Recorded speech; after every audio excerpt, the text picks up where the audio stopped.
नाजरीन आदाब, मैं हूँ इस्मत फ़ातिमा। मौलाना आज़ाद नेशनल उर्दू यूनिवर्सिटी के इस तालीमी ख़बरनामे में आपका इस्तक़बाल है। आइए नज़र डालते हैं आज की सुर्खियों पर। खानगी यूनिवर्सिटियाँ फ़लाही अहदाफ़ की कलीद, सदर जमहूरिया का खिताब। वज़ीर आज़म ने आत्मनिर्भर भारत के लिए तकनीकी इनक़लाब की सताइश की। और UGC ने 89 इदारों को एंटी रैगिंग क़वानीन के ख़िलाफ़ नोटिस किया जारी। और अब ख़बरों की तफसील। सदर जमहूरिया द्रौपदी मुर्मू ने गोरखपुर में महायोगी गोरखनाथ यूनिवर्सिटी के मुख्तलिफ तालीमी मंसूबों का इफ्तिताह किया और संग बुनियाद रखा। इस मौके पर उन्होंने कहा कि तालीम ख़वातीन को बाख्तियार बनाने का सबसे मौसर ज़रिया है और यूनिवर्सिटी में गर्ल्स हॉस्टल का क़याम ख़वातीन की आला तालीम को फ़रोग़ देगा। सदर मुर्मू ने यूनिवर्सिटी की 4 साला कारकर्दगी की सताइश करते हुए कहा कि यह इदारा मशरक़ी उत्तर प्रदेश में तालीम और रोज़गार का अहम मरकज़ बन रहा है। सदर जमहूरिया ने यह भी कहा कि निजी तालीमी इदारे कौमी तालीमी पॉलिसी के तहत अवामी फ़लाह के लिए अहम किरदार अदा कर रहे हैं और ये यूनिवर्सिटी गोरखपुर में ऐसी पहली निजी यूनिवर्सिटी है जो आला तालीम को फ़रोग़ दे रही है। इस मौके पर गवर्नर आनंदीबेन पटेल और वज़ीर आला योगी आदित्यनाथ भी मौजूद थे। वज़ीर आज़म नरेंद्र मोदी ने कहा कि डिजिटल इंडिया अब एक अवामी तहरीक की शक्ल अख्तियार कर चुका है और आत्मनिर्भर भारत के ख्वाब को हकीकत बनाने में अहम किरदार अदा कर रहा है। डिजिटल इंडिया के 10 साल मुकम्मल होने पर अपने ब्लॉग में उन्होंने कहा कि भारत डिजिटल गवर्नेंस में आलमी रहनुमा बनने की राह पर है। उन्होंने कहा कि 42 लाख किलोमीटर ऑप्टिकल फाइबर देहातों को जोड़ रहा है। भारत का 5G दुनिया में तेज़ी से फैलने वाला नेटवर्क है। आधार, कोविन और डिजी लॉकर आलमी सतह पर पहचाने जा रहे हैं। 1.8 लाख स्टार्टअप्स के साथ भारत दुनिया का तीसरा बड़ा स्टार्टअप हब है। वज़ीर आज़म ने इसे टेक रिनेसांस करार देते हुए कहा कि भारत की डिजिटल तरक्की का सफ़र मज़ीद तेज़ी से आगे बढ़ेगा। यूनिवर्सिटी ग्रांट्स कमीशन ने हाल ही में मुल्क भर के 89 आला तालीमी इदारों की एक फहरिस्त जारी की है जिन्होंने एंटी रैगिंग क़वानीन पर मुकम्मल तौर पर अमल नहीं किया। इस फहरिस्त को डिफ़ॉल्टर लिस्ट कहा गया है। इन इदारों में मुल्क के मशहूर तालीमी इदारे जैसे IITs, IIMs, एम्स और अलीगढ़ मुस्लिम यूनिवर्सिटी भी शामिल हैं। UGC ने इन इदारों को शो कॉज नोटिस जारी किया है और ख़बरदार किया है कि अगर इन क़वानीन पर अमल नहीं किया गया तो इनकी मंजूरी और माली इमदाद रोक दी जाएगी। UGC का कहना है कि तमाम तालीमी इदारों पर लाजिम है कि वह तलबा को महफूज तालीमी माहौल फराहम करें और एंटी रैगिंग क़वानीन पर सख्ती से अमल करें।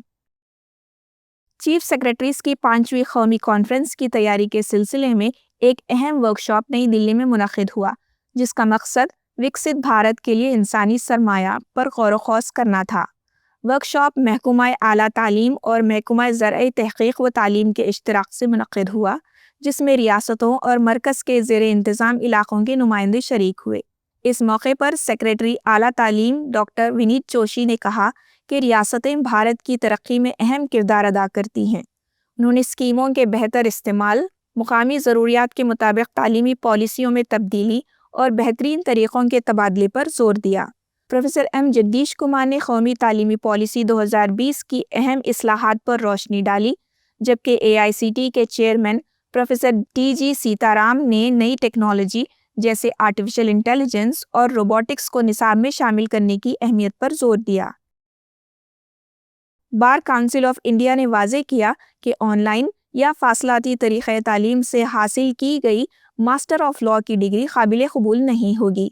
BCI ने कहा कि ऐसे प्रोग्राम गैर कानूनी समझे जाएंगे क्योंकि ये इसके तयशुदा क़वाइद के ख़िलाफ़ हैं। BCI ने कहा कि इस तरह की डिग्री ना तो मुलाजिमत के लिए काबिल कबूल होगी, ना ही यूनिवर्सिटी में पढ़ाने, तहक़ीक़ करने या अदलिया में शामिल होने के लिए। यहाँ तक कि सरकारी मुलाजिमत में तरक्की के लिए भी ऐसी डिग्री को तस्लीम नहीं किया जाएगा। BCI ने कुछ मशहूर इदारों को नोटिस भी भेजा है, जिनमें national law institute university Bhopal, IIT Kharagpur, OP Jindal global university और नेशनल लॉ यूनिवर्सिटी दिल्ली शामिल हैं।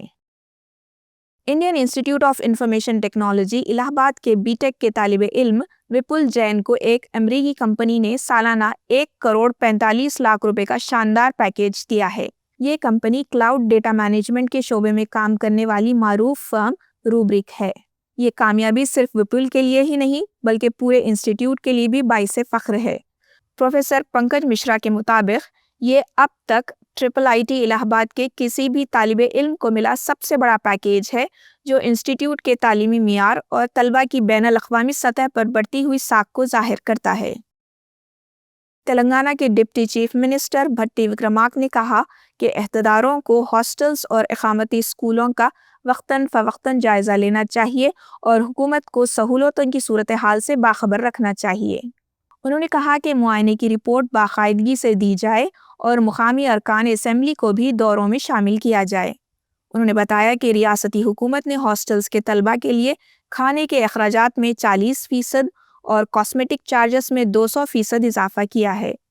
انہوں نے عہدیداروں کو ہدایت دی کہ طلباء کو دی جانے والی غذا اور سہولتوں کا خاص خیال رکھا جائے اور طلباء کی صحت کے تحفظ کے لیے ہیلتھ کارڈز کی تجویز پر بھی غور کیا جائے۔ ڈپٹی چیف منسٹر نے کہا کہ ہاسٹلز اور اقامتی اسکولوں کا معیار بہتر بنانا حکومت کی اولین ترجیح ہے۔ آئیے آخر میں ایک بار پھر نظر ڈالتے ہیں آج کی سرخیوں پر۔ خانگی یونیورسٹیاں فلاحی اہداف کی کلید، صدر جمہوریہ کا خطاب۔ وزیر اعظم نے آتم نربھر بھارت کے لیے تکنیکی انقلاب کی ستائش کی۔ اور UGC نے 89 اداروں کو اینٹی ریگنگ قوانین کے خلاف نوٹس کیا جاری۔ آج کی خبروں میں فی الحال اتنا ہی۔ آئندہ بلیٹن میں آپ سے پھر ملاقات ہوگی، تب تک کے لیے دیجیے اجازت۔ آداب۔